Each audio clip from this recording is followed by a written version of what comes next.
Activate Your Introvert, the weekly show to help leaders build performance by understanding introversion.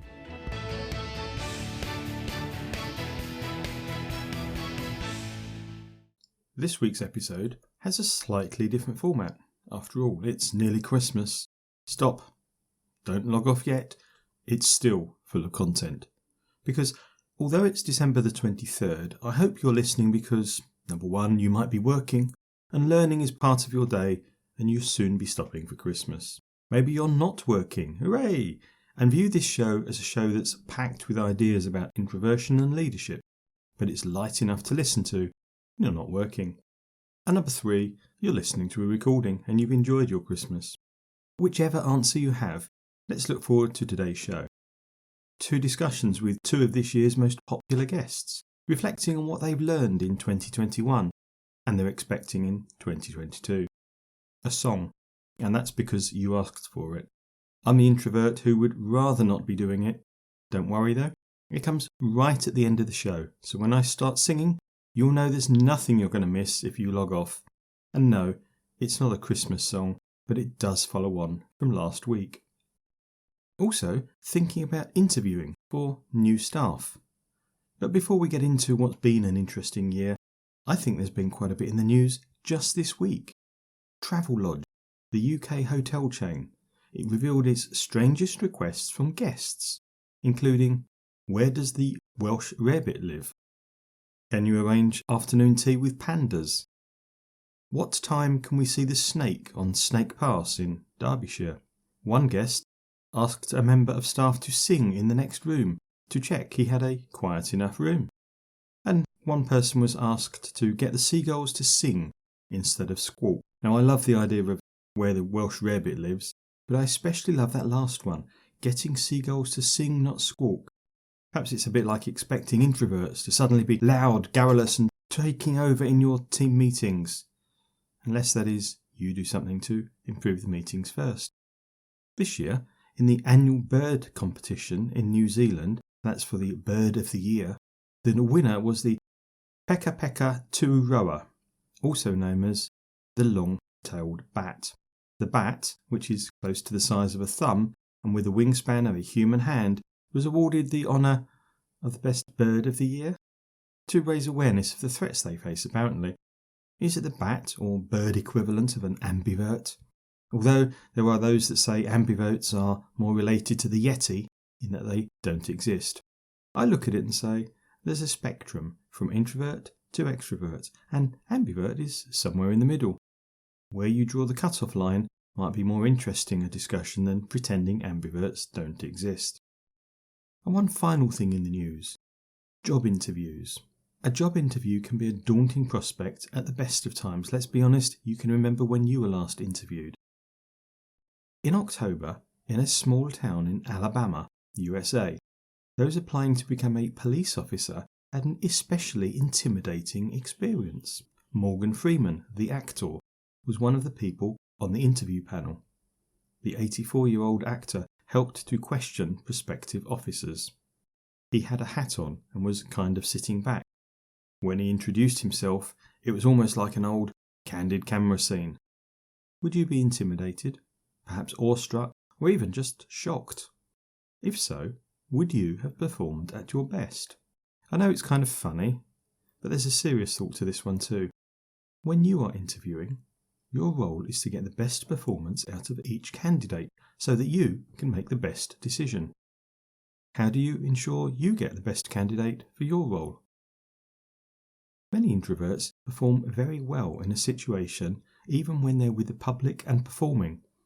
After all, many actors, comedians and public speakers are introverts. But that might not make them so good in an interview. And if your underlying thought focuses on the extrovert ideal, you may be missing out on your best candidate. Before you can make a decision, you need to get the best out of each person, not just cut the louder ones. Some of the strange things I've seen and heard in interviews which don't have any predictive abilities at all, and bearing in mind, having got the best performance out of somebody, you need to predict what they're going to be like. One interviewer didn't set any context or made it seem that he's interested at all Candidates, especially introverts, are more likely to answer your questions if they know that you're actually interested. Impossible questions or overly aggressive questions. Just asking aggressive questions that boil down to things like, "What can you do for us?" do not predict well. Try situational questions that help you understand the candidate's strengths and weaknesses. Backhanded compliments. Things like, "You're not the typical person we hire, but I like that," does not make people feel welcome.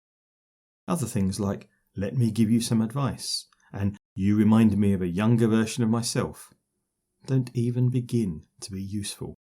Your opinions and backhanded compliments are more like your ego being waved around the room, and they certainly don't help select the right people. How about this one? Describe yourself in one sentence. Sounds alright really, doesn't it? Until you think about it. You're the interviewer. You've seen their CV. You should already know the answer. What benefit is there in asking something from their CV? A better question might be, tell me something not on your CV that aligns with this job. Confirmation bias. We've come across this one before on the show, where you think somebody seems good and you look for ways to prove it. And it's a natural thing. Unless you're monitoring yourself, you'll do that. Halo bias, where you assume that skills in one area will spill over into the areas you need the candidate to do.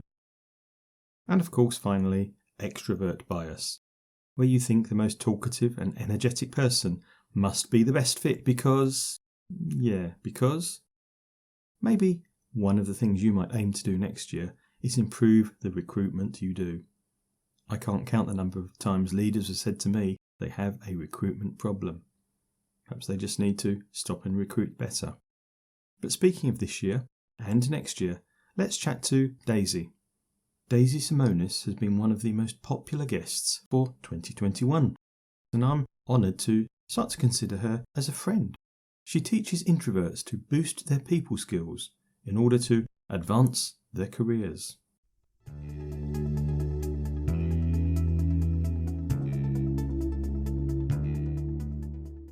I've been sitting with Daisy Simonis and we've been reflecting on 2021 and looking forward to 2022.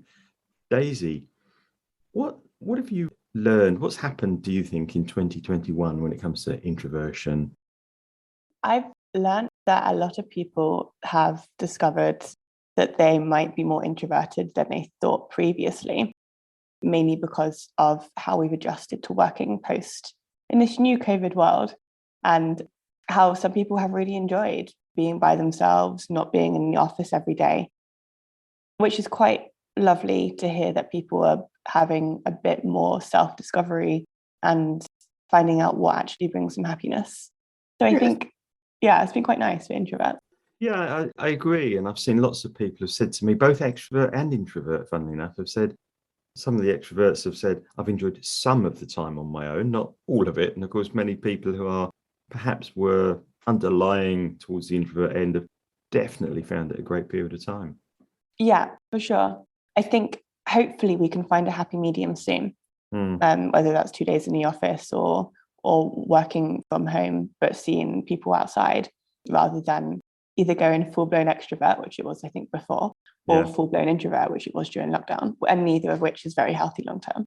And what do you see is happening next year? What, from your personal point of view, what do you think will change? What do you think will happen with this introversion, extroversion, the way people work thing? I would hope that there would be more leeway and a bit more compassion around different working styles, a little bit more flexibility rather than these are your hours from 9 to 5, you come into this place and you spend your time here, sat at a desk working. Hopefully there will be a greater trend towards hybrid working, remote working. It might even, I don't know, John, if this is a bit too far, but the thought of moving to a new city for a new job might become a bit alien, unless it's something that you really wanted to do. I'm hoping that 2022 will lead to greater compassion around working styles. That's a really good hope for the new year. I agree. And it's interesting, though, because I think it was in the news today, that some of the big banks in London, some of the big accounting firms are basically saying, no, we're not going to close the offices when next week, of course, it all starts off as working from home is recommended again. And so it's almost as if they're trying to force people back in the office still, whereas other firms are, as you said, much more open to hybrid working. So who knows? What about you? What are you going to do differently, having thought about all of this? That's a good question. I think hopefully work in places that suit my working style more. So I enjoy working in co-working spaces.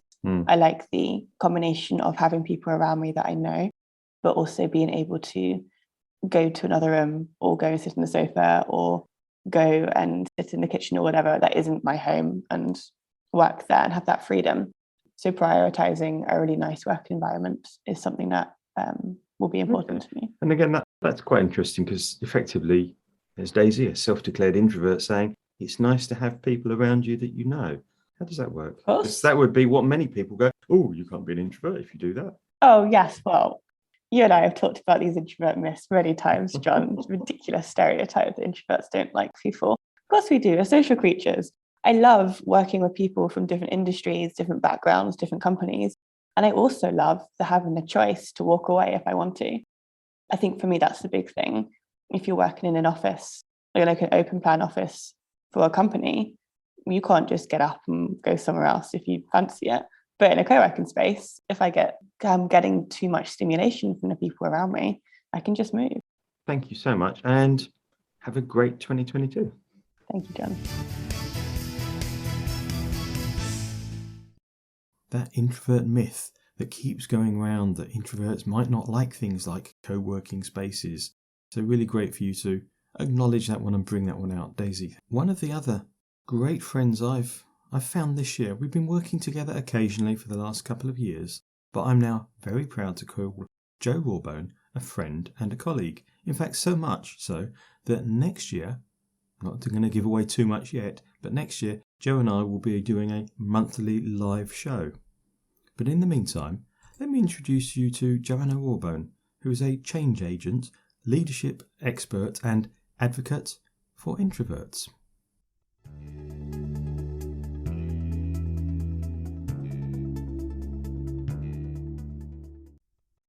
So a very warm welcome back to Joe Rawbone. Hi, Joe. Hi, John. It's a pleasure to be back here again. You were one of the most favourite interviewees this year. In 2021, what do you think was the most important development in terms of leadership and bias? Oh, it's a big question, John, and it's quite hard to kind of narrow it down to one. I think for me, the one I'd pick is leadership starting to understand the true nature of agile working, because it's something that's been bandied around quite a lot. And as the pandemic, as the lockdown here in the UK started to ease a bit and leaders started to pressurize people almost into going back into the workplace, we started to realize that actually to have enough space for people, then not everyone could be back in the office at once. So I could see all these dilemmas that it was creating for some of the leadership in the organizations I work with. And I think what it did was really got people thinking about what agile working really means, and therefore how we need to behave as leaders in order to truly enable agile working. Because if we think about it from a bias perspective, we could generalize a bit and say, chances are it's the extroverts who wanted to get back into the office. Chances are it's the introverts who were quite happy working from home if they had an introvert-friendly kind of workplace at home. But the bias that I then started hearing people talking about was proximity bias, in that what we do is we favor those who happen to be in front of us, which again may be the extroverts if they're the ones that have been hankering to get back into the office. Oh, yeah. So it feels like there's another layer of bias that we need to be aware of if what we're as leaders going to do is genuinely create this inclusive environment. Okay, so very much around agile and inclusivity are the biggest change areas. What do you think is going to come up in 2022? Because I don't think the whole thing's resolved yet, is it? No, I don't think it is. I think there's going to be, well, I hope. Can I hope rather than predict it as a trend? Go I on, hope then. I hope what's going to happen is that leadership has a bit of a rude awakening, actually, and starts to realize that business can be conducted fantastically well with some people working remotely, with some people in the office. Let's face it, global teams have been doing it for decades anyway. And it requires, I think, quite a shift in mindset from some of the traditional leaders who are still saying we're missing out if we're not getting people back into the office. I think it's about accepting that this is probably going to be for another few years at least. So how do we as leaders need to shift our mindset? How do we need to learn how to build trust really properly so that people know, and we were talking just before we kind of came on about psychological safety, so that people can feel safe to say what's on their mind, know that they're not going to be discriminated against or ridiculed in any way. And that's what I really hope for 2022, is that leadership starts to really kind of see what it's going to take to make agile work really I well. love that. And this thing about trust has come up in a couple of these interviews. So can I put you on the spot then? Go on then. One quick idea for leaders, perhaps a recommended action, whatever you'd like to phrase it as, an idea for leaders to start creating more trust with their teams. I think the recommended action for me would be to take time to get to know your team members better, because I think people think they know their team members, but what they knew was the team members in that environment, in that culture that we had pre-pandemic. And I think so many people have reassessed their lives in this time of deciding what's important for them or not. You know, people have changed careers voluntarily. People have been forced to change careers. People have lost people who are really important to them. So I would really encourage leaders to spend some quality time getting to know people so that we can start to put those foundations of trust in place. Because if we think about it from the kind of Lencioni perspective, where people feel okay to say, I messed up, I need help, I'm struggling, that's a whole new level of vulnerability that many leaders won't have been exposed to in the past.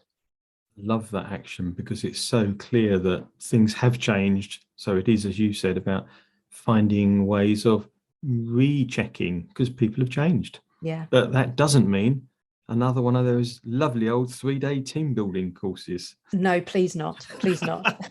Jo, thanks a lot for your thoughts, and have a wonderful 2022. Thank you, and you, John.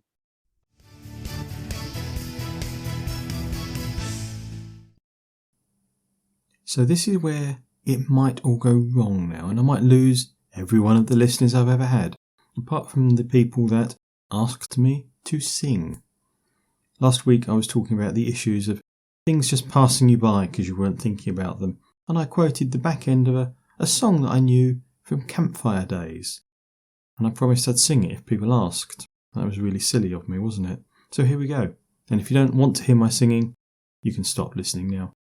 Now the ladies of the harem of the Cortic and Caractacus were just passing by all together. Now the ladies of the harem of the Cortic and Caractacus were just passing by. Now the ladies of the harem of the Cortic and Caractacus were just passing by. You got it now, haven't you? Now the noses on the faces of the ladies of the harem of the Cortic and Caractacus were just passing by all together. Now the noses on the faces of the ladies of the harem of the Cortic and Caractacus were just passing by. Now the noses on the faces of the ladies of the harem of the Cortic and Caractacus were just passing by. So far so good. Now the boys who put the powder on the noses of the faces of the ladies of the harem of the Cortic and Caractacus were just passing by. Now the boys who put the powder on the noses of the faces of the ladies of the harem of the Cortic and Caractacus were just passing by. Now join in with me. Now the boys who put the powder on the noses of the faces of the ladies of the harem of the Cortic and Caractacus were just passing by. And you think you got it now? Now the fascinating witches who put the scintillating stitches in the breeches of the boys who put the powder on the noses of the faces of the ladies of the harem of the cultic and Caractacus were just passing by. Join in this time.